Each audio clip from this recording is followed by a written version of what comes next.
A Perro de Presa Canario, a large mastiff from a dogfighting ring, as well as his owner Blue, who had abused the dog in order to make it his best fighting machine. Despite growing large and taking on multiple canine opponents within single matches, the dog has become injured, and Blue instructs the handler to put him down. Hi, Lion Recaps here. Today I'm going to explain Bullethead.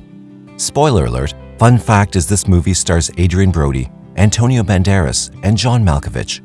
The scene is followed by a heist in reality, where the getaway driver of a 4-person crew was presumably shot as 3 bullet holes are shown in the driver's side window.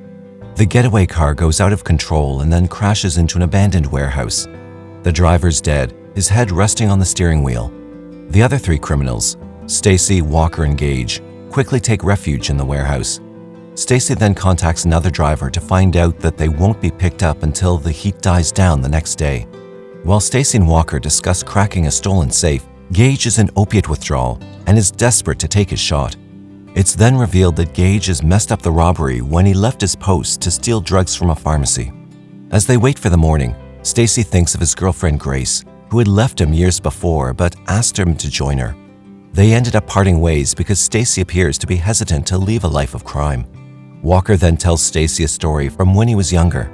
He had heard from the pet store owner about the cash in his safe and planned to get the money to buy something for his daughter for Christmas. He manages to crack the safe on Christmas Eve, but finds nothing in it. He goes looking for a bunny or a cat to steal as a gift for his daughter, but all that's left are puppies and fish. Luckily, he finds a yellow tropical fish and steals the whole tank. Realizing he can't just walk out of the store with 1 fish, he results in stealing a number of fish from a pet store as a gift for his daughter. Unfortunately, all the freshwater fish died in the saltwater, but the saltwater fish survived, thus petrifying his little girl on Christmas morning. Meanwhile, Gage finds drugs, medical supplies, and testosterone inside the locker room. He then finds the dead body of the dog's handler and the monster dog itself standing over the corpse. Gage stands there stunned at the sight until Walker and Stacy join him and find the ugly scene. They slowly back up, but the dog immediately pursues the 3 men. Luckily for them, they're able to trap it in the locker room. But unfortunately, Gage has dropped his bag containing opiate pharmaceuticals on the way out. Stacy wonders what the dog was, and Walker explains to him that it had to do with a gang that holds dogfights in Chicago. He adds that there was always one guy who would stick around at the end of the match to put the losers down. While he's talking, Stacy suggests they remain in there and wait until the next day when the driver arrives. Gage realizes he's dropped his meds and wants to go back to get them. Stacy tries to stop him, and it ends in a fight with Stacy knocking him out cold. Walker and Stacy tie Gage down at the side and notice that the dog has marked its territory at the door. To make matters worse, the dog tries to bring down the door by crashing into it several times. A while later, Stacy and Walker share their opinion on dogs. Stacy tells a story of how he became a dog person after he purchased a poodle to sniff out truffles for a burglary. He talks about a crazy kid who used to work with them in the kitchen when he wasn't robbing armored cars. The guy needed truffles for a new recipe and proposed quite good pay for it. During the robbery, he'd been caught by a security guard, but to his surprise, the guard got scared on seeing the poodle. It turns out he was afraid of dogs and he ran away immediately. After the discussion, they realize Gage is gone. Meanwhile, Gage sneaks back into the locker room where he injects heroin.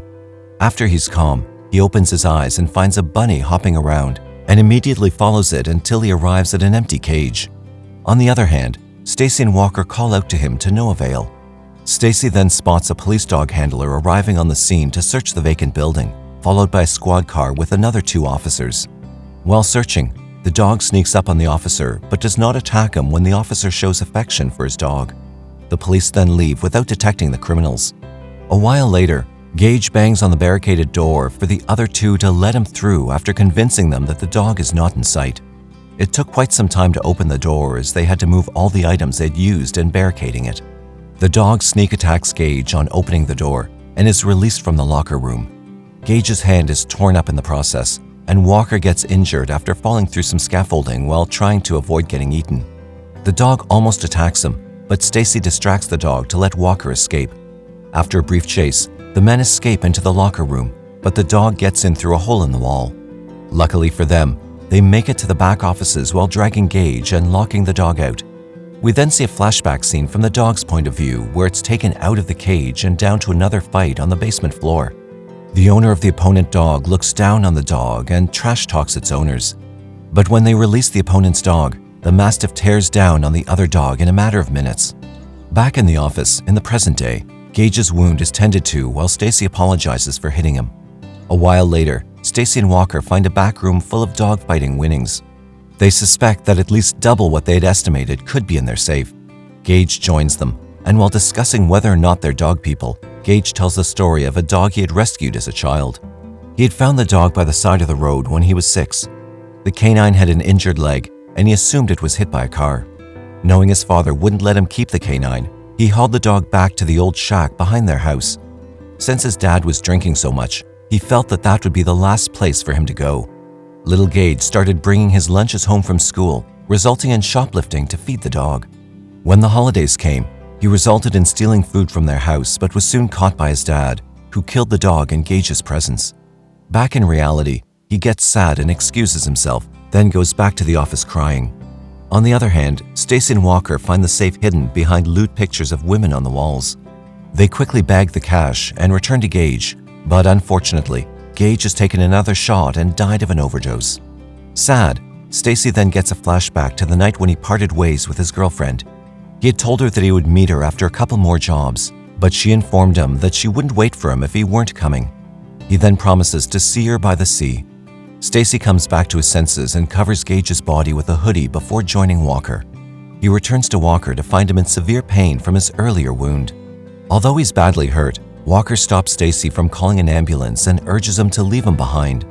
Stacy gets frustrated and tells Walker that he's actually packed his bags, including a sunblock, after Grace left. The only thing holding him back was the thought of how long before he blew it up. He reveals to Walker that it would probably have been a waste of his time because Grace was gone for 5 years already. Walker offers him some advice, and Stacy adds that Grace had mentioned that she would get a puppy when it came time to settle down. She had told him to come with one when he was finally ready to settle down. Walker then tells them that they were longing for each other, but had failed to realize it. Stacy then stands up and tells Walker they have to get out of this warehouse using a truck Gage had spotted earlier. Another flashback of what the Mastiff is seen, where the handler takes him back to wash him, but instead of washing the dog, he attaches cables to the canine and switches on the current. Back to reality, Stacy returns to the dead dog handler to obtain his car keys, but the handler's body has been dragged away. Following the traces, Stacy also finds a pile of dead dogs. He's repulsed but is quickly confronted by the Mastiff, which chases him through several rooms. He gets to a school bus garage and hops into one of the buses. Thinking he's lost the dog, the Mastiff approaches him from the back of the bus, causing Stacy to take to his heels again. He eventually makes it to the other side, but with the dog on his trail, he ends up hiding inside a grand piano away from the dog. However, the Mastiff eventually figures out his hiding spot and furiously attacks the piano until it collapses, knocking Stacy out cold. A while later, he wakes up to find the Mastiff stuck under the debris of the piano.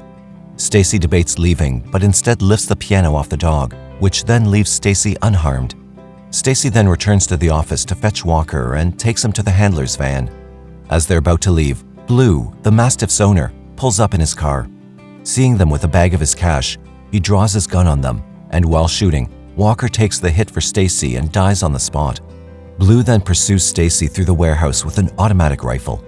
He runs into a boat shed and hides under one of the boats. Blue then comes into the room and starts talking while shooting the boats at intervals to check for Stacy. Stacy then finds the bunny at the foot of the boat he's under and realizes there's a hole big enough for him to escape through. Blue finally reaches the last boat, and after shooting, he finds out that Stacy has escaped through the hole in the boat and a uniform hole in the wall. He quickly goes after Stacy. Blue manages to land a shot on Stacy at the stairs, who still keeps running, but Blue chases after him. Stacy finally runs into a wide room, hoping to escape, but almost falls from a ledge ahead. He turns around to find Blue, who knew his way around the warehouse. Blue switches out the rifle for a shotgun and points it at Stacy, who has no choice but to drop himself from the ledge. He manages to escape through the water but sustains some gunshot injuries and is forced to ditch the bag of money. Stacy comes out from the water and into the dogfighting ring, but unfortunately, he's shot again, this time severely. As Stacy lies wounded and helpless, Blue tells him a story of how he acquired his first Mastiff.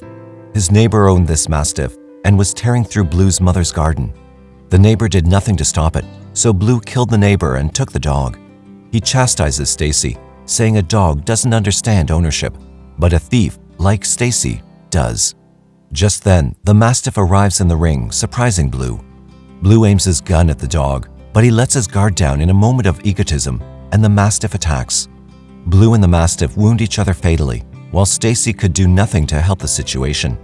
Stacy then crawls up to the dying dog, patting him on the head and calling him a good boy while crying. In the final scene, we see Grace watching children play near the sea, seemingly waiting for Stacy, who had promised to meet her by the sea. Stacy arrives with a young puppy in tow, but it's unclear whether this is a real event or simply imagined by the dying Stacy or the delusional Grace.